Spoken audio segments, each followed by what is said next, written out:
യേശുവിൽ പ്രിയപ്പെട്ടവരെ, ലോകത്തിലായിരിക്കുമ്പോൾ ലോകത്തിൻ്റെതായ മനോഭാവങ്ങൾ നമ്മളെ ഒത്തിരി സ്വാധീനിക്കാം. പ്രതികാരം ചെയ്യുക എന്നുള്ളത് ലോകത്തിൻ്റെ ഒരു മനോഭാവമാണ്. തിന്മ ചെയ്തവരോട് അതേ നാണയത്തിൽ തിന്മ ചെയ്യുമ്പോഴാണ് ലോകത്തിന് സംതൃപ്തിയും സന്തോഷവും ഉണ്ടാവുക. എന്നാൽ ദൈവിക മനുഷ്യർക്ക് ഒരിക്കലും അത് യോജിച്ചതല്ല. നമ്മളോട് തിന്മ ചെയ്യുന്നവർ ശരിയായിരിക്കാൻ നമ്മളെ ദ്രോഹിക്കുന്നുണ്ട്. പക്ഷേ അത് ചിലപ്പോൾ നമ്മുടെ വിശുദ്ധീകരണത്തിനായി ദൈവം അനുവദിക്കുന്നതാണെങ്കിൽ ആ തിന്മ ചെയ്തവരോട് തിരിച്ച് നമ്മൾ തിന്മ ചെയ്യുമ്പോൾ ദൈവത്തോട് തന്നെയാണ് നമ്മളത് ചെയ്യുന്നത്. ചിലപ്പോഴൊക്കെ നമ്മൾ അത്രയും തിന്മ ചെയ്തില്ലെന്ന് വരാം.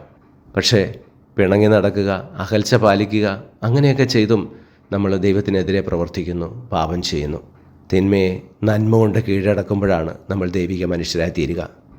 അങ്ങനെ അവരെ സ്നേഹിക്കുമ്പോൾ, അവർക്ക് നന്മ ചെയ്യുമ്പോൾ അവരുടെ തലയിൽ തീക്കനൽ കൂട്ടുന്നു, അവരെ മാനസാന്തരത്തിലേക്ക് നമ്മൾ ക്ഷണിക്കുന്നു.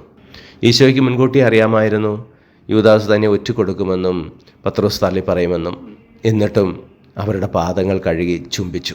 പ്രിയപ്പെട്ടവരെ, തിന്മ ചെയ്തവരോട് നന്മ ചെയ്യുവാൻ, അവരെ സ്നേഹിക്കുവാൻ, അവരെ ശുശ്രൂഷിക്കുവാൻ ഈശോ നമ്മളെ സ്നേഹപൂർവ്വം ക്ഷണിക്കുന്നു.